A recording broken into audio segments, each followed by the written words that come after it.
Welcome to the class law of crimes എന്നുള്ള video സീരീസിൽ ഇന്ന് നമ്മൾ ഡിസ്കസ് ചെയ്യാൻ പോണത് ഇപ്പോൾ പുതുതായിട്ട് വന്നിട്ടുള്ള ക്രിമിനൽ ലോ ആയിട്ടുള്ള ഭാരതീയ ന്യായ സംഹിത, അതായത് ഇന്ത്യൻ പീനൽ കോഡ് റീപ്ലേസ് ചെയ്തിട്ട് വന്നിട്ടുള്ള ഭാരതീയ ന്യായ സംഹിത അല്ലെങ്കിൽ BNS എന്നുള്ള പുതിയ നിയമവും ഇന്ത്യൻ പീനൽ കോഡ് മുമ്പുണ്ടായിരുന്ന നിയമവും കൂടിയിട്ടുള്ള ചെറിയൊരു കമ്പാരിസൺ, അതിന്റെ ചെറിയ ഒരു ഭാഗം, അതായത് സെക്ഷൻ 1 ഓഫ് BNS IPC എങ്ങനെയായിരുന്നു, BNS എങ്ങനെയാണ് എന്നത് മാത്രമാണ് നമ്മൾ ഈ ചെറിയ വീഡിയോയിൽ ഡിസ്കസ് ചെയ്യുന്നത്. ഓക്കെ, അപ്പൊ നമുക്ക് നോക്കാം. യെസ്, അപ്പോ ഈ സെക്ഷൻ 1 കവർ ചെയ്യുന്നത് ഷോർട്ട് ടൈറ്റിൽ, കമൻസ്മെന്റ്, അപ്ലിക്കേഷൻ. സാധാരണ പൊതുവെ എല്ലാ നിയമങ്ങളിലും അങ്ങനെയാണ്. അപ്പൊ BNS-ലും IPC-ലും അങ്ങനെയായിരുന്നു. ഷോർട്ട് ടൈറ്റിൽ, കമൻസ്മെന്റ്, അപ്ലിക്കേഷൻ തുടങ്ങിയ കാര്യങ്ങളാണ് ഇതില് ഈ സെക്ഷൻ 1-ൽ കവർ ചെയ്യുന്നത്.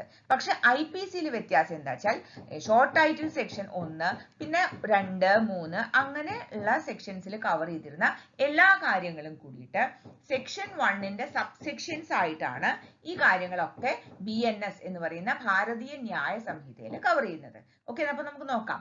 ഇതിൽ വ്യത്യാസം എന്താ വെച്ചാൽ BNS-ലെ സെക്ഷൻ 1 ക്ലോസ് 1-ല് കമൻസ്മെന്റ് എന്നാണെന്ന് തീരുമാനിക്കാനുള്ള അധികാരം സെൻട്രൽ ഗവൺമെന്റിന് കൊടുത്തിട്ടുള്ളതായിട്ട് പറയുന്നു. അതായത് ഇങ്ങനെ ഒരു നിയമം ഉണ്ടാക്കി വെച്ചിട്ടുണ്ട്, പ്രസിഡന്റിന്റെ അപ്രൂവൽ കിട്ടിയതിനു ശേഷം എന്ന് മുതൽ ഇത് കമൻസ് ചെയ്യണം എന്ന് തീരുമാനിക്കാനുള്ള അധികാരം സെൻട്രൽ ഗവൺമെന്റിനാണ് എന്ന് പറയുന്നു. അപ്പൊ അതുകൊണ്ടാണ് ജൂലൈ 1, 2024 മുതൽ BNS കമൻസ് ചെയ്യുന്നത്. ഓക്കെ, എന്നാൽ ഇത്തരത്തിലുള്ള ഒരു പ്രൊവിഷൻ ഇന്ത്യൻ പീനൽ കോഡിൽ ഉണ്ടായിരുന്നില്ല.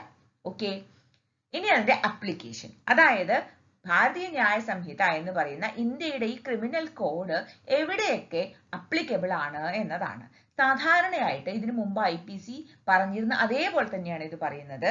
കാരണം ഭാരതീയ ന്യായ സംഹിത പ്രകാരം വരുന്ന ഒരു കുറ്റം ഇന്ത്യയിൽ വെച്ച് ചെയ്താൽ അത് കുറ്റമാണ്, അത് നിയമപ്രകാരം നമുക്ക് അതിനെതിരെ കേസെടുക്കാം. എന്നാൽ അതേസമയം ഒരു ഇന്ത്യൻ പൗരൻ ഈ ലോകത്ത് എവിടെ വെച്ച് ചെയ്താലും ഭാരതീയ ന്യായ സംഹിത പ്രകാരം അതൊരു കുറ്റമാണെങ്കിൽ അതൊരു കുറ്റമായി പരിഗണിച്ച് ഇന്ത്യയിൽ അയാൾക്കെതിരെ കേസെടുത്ത് ട്രയൽ നടത്താം എന്നാണ് ഈ നിയമം പറയുന്നത്. ഓക്കെ, അതെങ്ങനെയാണെന്ന് നോക്കാം.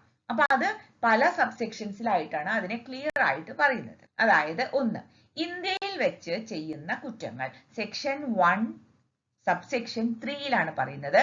BNS പ്രകാരം കുറ്റമാണെന്ന് പറയുന്ന ഒരു കാര്യം ഒരു ഇന്ത്യൻ പൗരൻ ഇന്ത്യയിൽ വെച്ച് ചെയ്യുകയോ ഇന്ത്യൻ പൗരൻ അല്ലാത്ത ഒരാൾ ഇന്ത്യയിൽ വെച്ച് ചെയ്യുകയോ ചെയ്താലും അയാൾക്കെതിരെ കേസെടുക്കാം എന്നാണ് BNS പറയുന്നത്. അത് തന്നെയാണ്, ഒരു വ്യത്യാസവും കൂടാതെ ഇന്ത്യൻ പീനൽ കോഡിൽ ഉണ്ടായിരുന്ന അതേപോലെ തന്നെയാണ് ഇതിൽ പറയുന്നത്. വ്യത്യാസം ഇത്ര മാത്രമേ ഉള്ളൂ. ഇന്ത്യൻ പീനൽ കോഡിൽ കോഡ് എന്ന് ഉപയോഗിച്ചിരുന്ന സ്ഥലത്ത് എല്ലായിടത്തും ഇതിൽ സംഹിത എന്നാണ് ഉപയോഗിക്കുന്നത്. അത് മാത്രമേ ഉള്ളൂ വ്യത്യാസം, വേറെ ഒരു വ്യത്യാസവും ഇല്ല. ഇനി ബിയോണ്ട് ഇന്ത്യ എന്ന് പറഞ്ഞു കഴിഞ്ഞാൽ ഇന്ത്യക്ക് പുറത്ത് വെച്ചിട്ട് ഒരു കുറ്റം ചെയ്യുകയാണെങ്കിൽ, ഓക്കെ, അത് ഭാരതീയ ന്യായ സംഹിത പ്രകാരം ഒരു കുറ്റമാണെങ്കിൽ, ചെയ്യുന്നത് ഇന്ത്യൻ പൗരനാണെങ്കിൽ ഇതേപോലെ തന്നെ ആ വ്യക്തിക്കെതിരെ കേസെടുത്ത് ചാർജ് ചെയ്ത് ശിക്ഷ വിധിക്കാവുന്നതാണ്.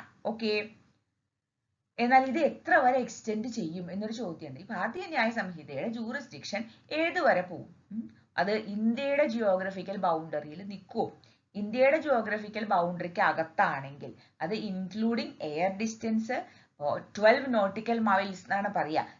സമുദ്രത്തിലേക്ക് 12 നോട്ടിക്കൽ മൈൽസ് വരെ ഇന്ത്യയായിട്ടാണ് പരിഗണിക്കുന്നത്. ഇന്ത്യയുടെ ജിയോഗ്രഫിക്കൽ ടെറിട്ടറി ആണത്. അപ്പൊ അതിന്റെ ഉള്ളിലൊക്കെ വെച്ച് ചെയ്താൽ എന്തായാലും അത് BNS പ്രകാരം കുറ്റമാണ്. എന്നാൽ പുറത്തു പോയി കഴിഞ്ഞാലോ? അപ്പൊ ഒരു ചോദ്യം വരണില്ലേ, ഈ പരിധിക്ക് പുറത്താണെങ്കിൽ അത് കുറ്റമാകുമോ? അതെ, അപ്പൊ അതിനാണ് ഒരു ക്ലാരിറ്റി കൊടുക്കുന്നത്. ഇവിടെ BNS സെക്ഷൻ 1 പ്രകാരം ഒഫൻസ് എന്ന് പറയുന്നത് BNS പ്രകാരം ഉള്ള ഒരു കുറ്റം.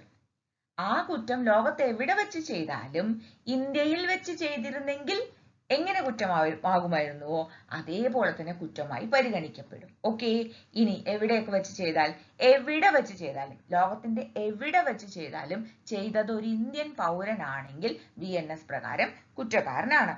ഇനിയോ എയർക്രാഫ്റ്റ്, ഷിപ്പ്, ഇതൊക്കെ ഇന്ത്യയിൽ രജിസ്റ്റർ ചെയ്തിട്ടുള്ളതാണെങ്കിൽ, ഇന്ത്യയിൽ രജിസ്റ്റർ ചെയ്ത ഒരു ഷിപ്പ്, ഇന്ത്യയിൽ രജിസ്റ്റർ ചെയ്ത ഒരു എയർക്രാഫ്റ്റ്, ഇതൊക്കെ ഇന്ത്യൻ ആയാണ് പരിഗണിക്കുന്നത്. അപ്പൊ അതിന്റെ ഉള്ളിൽ വെച്ച് ചെയ്താൽ അത് ഇന്ത്യയിൽ വെച്ച് ചെയ്തതായിട്ടാണ് പരിഗണിക്കുക. ആ സമയത്ത് എയർക്രാഫ്റ്റോ ഷിപ്പോ ഇന്ത്യയുടെ ജോഗ്രഫിക്കൽ ടെറിട്ടറിക്ക് പുറത്തായിരുന്നെങ്കിൽ പോലും. ഓക്കെ, ഇനി അടുത്തതോ ബിയോണ്ട് ഇന്ത്യ.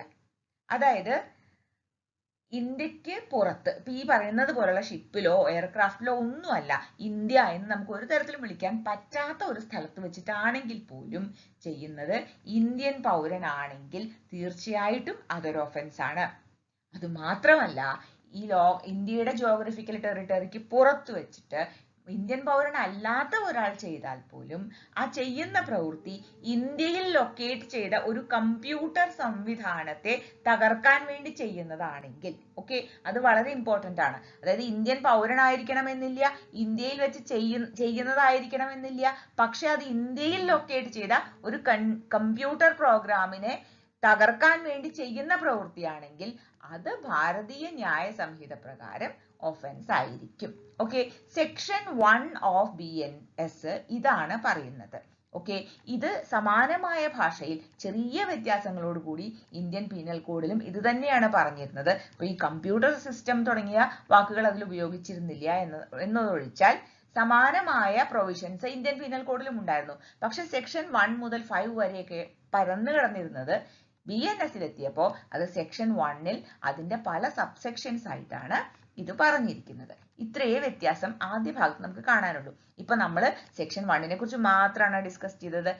അടുത്ത വീഡിയോയിൽ സെക്ഷൻ 2-നെ കുറിച്ചിട്ടും പിന്നീട് മറ്റു പല കാര്യങ്ങളെ കുറിച്ചിട്ടും, അതായത് മെയിൻലി നമ്മൾ ഡിസ്കസ് ചെയ്യുന്നത് BNS IPCയിൽ നിന്ന് ഏതു തരത്തിൽ വ്യത്യാസപ്പെട്ടിരിക്കുന്നു, പുതിയതായിട്ട് ഇതിൽ എന്താണ് ഉണ്ടായത് എന്ന് മാത്രമാണ്. ഒറിജിനൽ IPC പ്രൊവിഷൻസിനെ കുറിച്ചിട്ട് നമ്മൾ ഒരു കംപ്ലീറ്റ് പ്ലേലിസ്റ്റ് തന്നെ ചെയ്തിട്ടുണ്ട്. നിങ്ങൾക്ക് താല്പര്യം ഉണ്ടെങ്കിൽ അതിന്റെ ലിങ്ക് ഞാൻ ഡിസ്ക്രിപ്ഷൻ ബോക്സിൽ ഇടാം. ഓക്കെ, അപ്പോൾ നിങ്ങൾക്ക് എന്തെങ്കിലും സംശയങ്ങളുണ്ട്, എന്തെങ്കിലും ക്ലാരിഫിക്കേഷൻസ് ആവശ്യമുണ്ടെങ്കിൽ make use of my comment box. I'll be really happy to help.